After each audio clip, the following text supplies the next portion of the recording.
Real ఎస్టేట్లో success రావట్లేదని బాధపడుతున్నారా? ఎంత మందిని కలిసినా, ఎంత టైం స్పెండ్ చేస్తున్నా సక్సెస్ లేదా? అయితే ఈ అలవాట్లు మీలో ఉన్నాయో లేదో ఒక్కసారి చెక్ చేసుకోండి.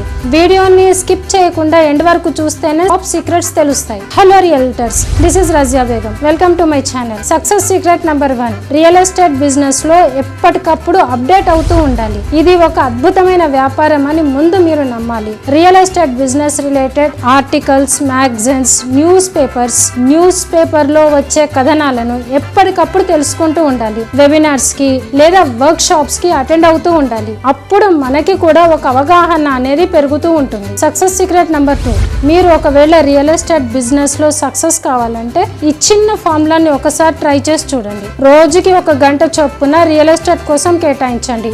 వారానికి 5 రోజులు అంటే 5 గంటలు. 5 గంటలు వారానికి అయితే 4 వారాలకి 20 గంటలు అంటే నెలకి 20 గంటలు. గంటకి 1 అపాయింట్మెంట్ అయితే నెలకి 20 అపాయింట్మెంట్లు అవుతాయి. 20 అపాయింట్మెంట్స్ లో 5 మందిని లిస్ట్ అవుట్ చేసిన 3 ఖచ్చితంగా ఆఫీస్ కి రావడం జరుగుతుంది. 3 ఆఫీస్ కి వచ్చిన లాస్ట్ కి అట్లీస్ట్ ఒక్కటన్నా సేల్ క్లోజ్ అవుతుంది. ఇది ఖచ్చితంగా జరిగి తీరుతుంది. ఇది సక్సెస్ సీక్రెట్. ఈ సక్సెస్ ఫార్ములాని మీరు కూడా ఒకసారి ట్రై చేసి చూడండి.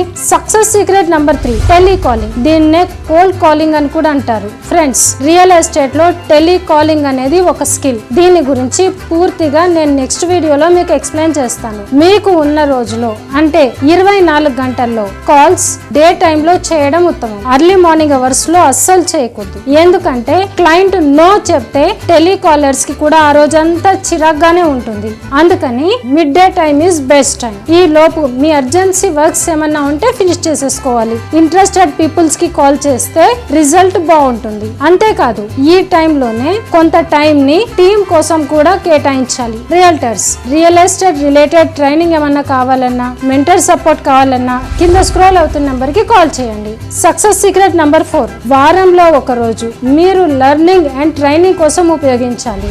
దానివల్ల మీ బ్రెయిన్ షార్ప్ అవుతుంది. అంతేకాదు ఫ్యూచర్ లో మీ టీమ్ కి బ్రాండ్ ని కూడా క్రియేట్ చేయొచ్చు. ప్రతిరోజు 1 గంట లెర్నింగ్ ఉపయోగించడం వల్ల మీరు కోచ్ గా కూడా మారొచ్చు. మీ క్యాలెండర్ లో మీ కుటుంబానికి సంబంధించిన పనులని, మీ బిజినెస్ కి సంబంధించిన పనులని మార్క్ చేసుకొని దానికి తగ్గట్టుగా బిజినెస్ ప్లాన్ ని రెడీ చేయండి. ఆ క్యాలెండర్ ప్లాన్ లో 3 ఇంపార్టెంట్ పాయింట్స్ ఉండాలి. పాయింట్ నెంబర్ 1, వారంలో చేయవలసిన ముఖ్యమైన పనులు. పాయింట్ నెంబర్ 2, వారంలో తప్పనిసరిగా చేయవలసిన ముఖ్యమైన పనులు. పాయింట్ నెంబర్ 3, వారంలో ఫస్ట్ చేయవలసిన పనులు. ఈ 3 పాయింట్స్ ని ఎవరి లైఫ్ స్టైల్ కి సంబంధించి వారే ప్లాన్ చేసుకోవాలి. దీని వల్ల పని పట్ల ఒక డీటెయిల్ ప్లాన్ తెలుస్తుంది. నా ఇన్ఫర్మేషన్ మీకు నచ్చినట్లయితే please like, share and subscribe my channel. Thank you.